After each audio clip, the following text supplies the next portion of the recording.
Cancer Council is primarily involved in finding the answers around cancer. And one of the things that we started many years ago was a drive into retail, and it was a way of exposing the brand to consumers, and an opportunity to inform and encourage consumers to use sun protection products. And the first product that was developed by Cancer Council was sunscreen, and as I say, that took place probably 25, 30 years ago. Sunscreen is still a really important part of our product portfolio. Today is in fact the number one selling sunscreen brand in Australia. Our retail portfolio has grown to other elements of sun protection. So we sell sunglasses, again through a licensing arrangement, and again more people wears Cancer Council eyewear, sunglasses, than any other brand in Australia, which is quite remarkable. We have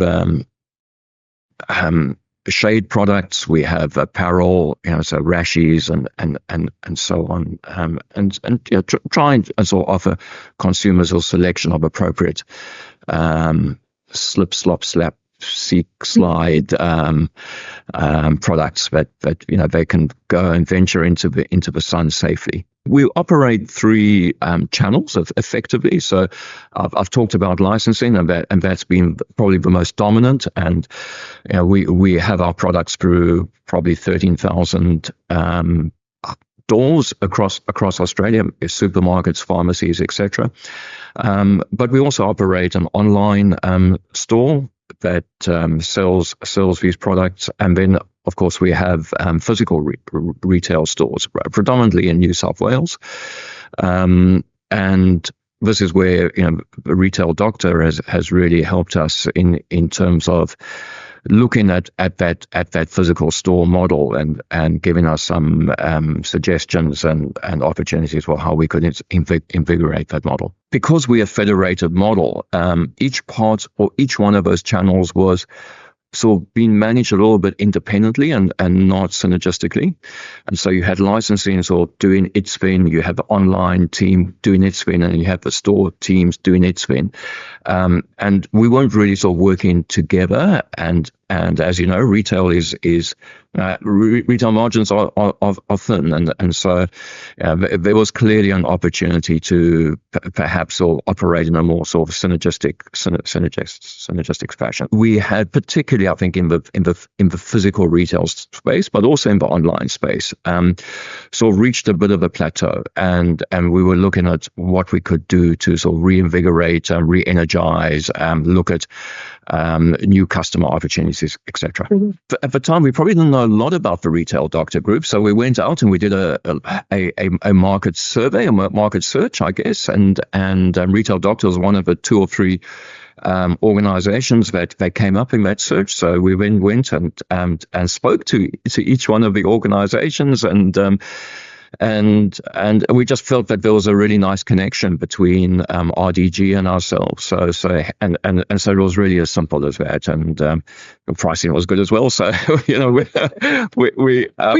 it was everything aligned, and we were able to sort of form a relationship, which was great. Obviously, customers or people would interface with Cancer Council primarily through an experience with cancer, so that's not necessarily the best way to form a relationship with a customer. So what retail does is allow us to form relationships with prospective customers outside a very emotional, sensitive time in a person's life. So for us, having that opportunity to, as I say, to connect to the community outside a cancer diagnosis is for us actually really, really important. And so I think that's why, it was this opportunity way back in the 80s to be able to establish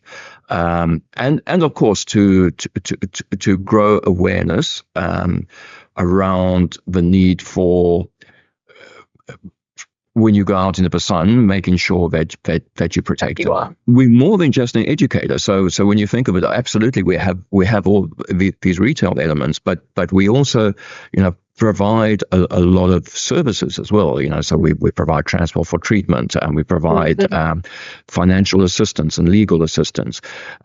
We provide a huge amount of information and support. So we publish a whole range of information booklets, and that information, of course, is also digitally available.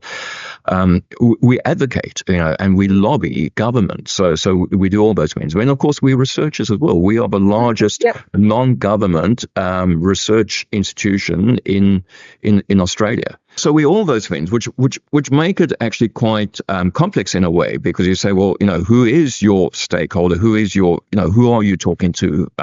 Who is your customer? Who is your donor? Who is your supporter? Who is your client? And people could have multiple relationships with cancer counsellor, depending on the stage of life that they in.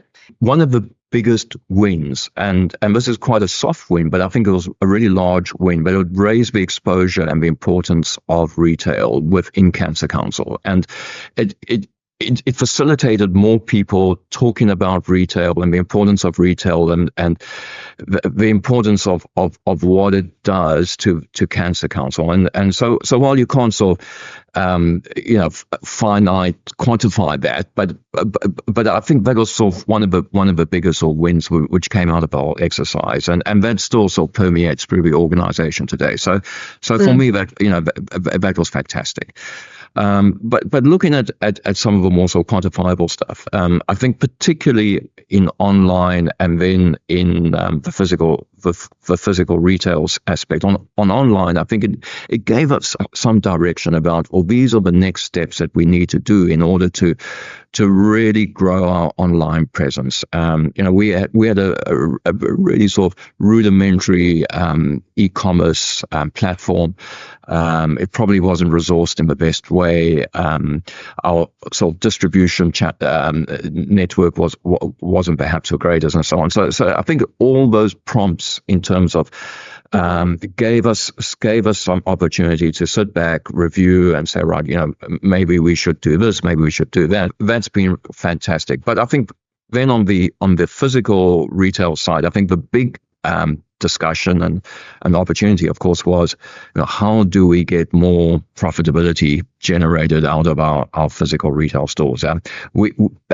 Most not-for-profit retail outside of Cancer Council is done on the high streets, through the sort of Salvation Army, Red Cross type model. Of course, we're very different. We operate in A-class shopping malls, and with A-class shopping malls comes A-class rentals, and of course we don't have a volunteer model either. So all our staffing costs are it's a significant cost to the actual retail model. So I think the challenge was, how do we still generate for revenue, but in a more efficient way? Yeah. And what came out of that was this concept of an seasonal agile kiosk type model, and of course we've embraced that.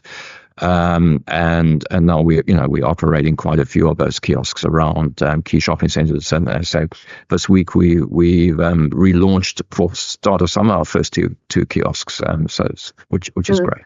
Anecdotally, we say between 70 to 80% of our sales come over a 6-month period in that summer period. But it makes then a compelling reason. Why do you need to have all those costs for 12 months of a year when 70 to 80% of your revenue is coming in 6 months? Yeah. But instead of having 100 square meters of space to do it in, you've now only got sort of 15 to 20 square meters of space to do it in. So you have to be really, really disciplined about the product range and categories that you actually put into that kiosk. So making sure that you've only got the best sellers there it becomes even more important. I mean, that's always important for retail, but it's it becomes even more important. Making sure that your replenishment systems, because again, you don't have a back room where you can keep the stock. Your only inventory is what's in the kiosk.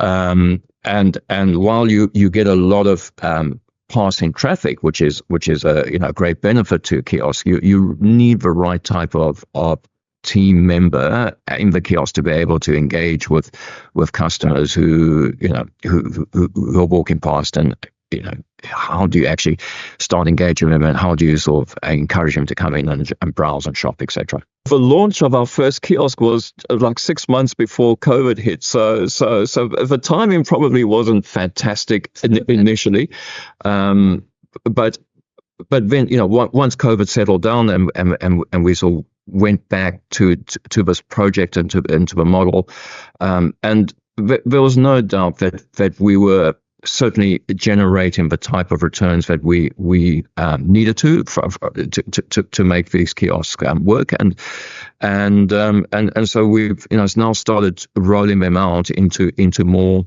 shopping malls, and what we're now doing is actually moving to more secondary shopping malls as well. So it's sort of trying to expand that footprint a little bit further. So we have a fantastic brand, and a brand which has been around for a long time, 60 years and high degrees of loyalty. But don't take that for granted. And so I think it's management's responsibility to make sure that you keep on interrogating,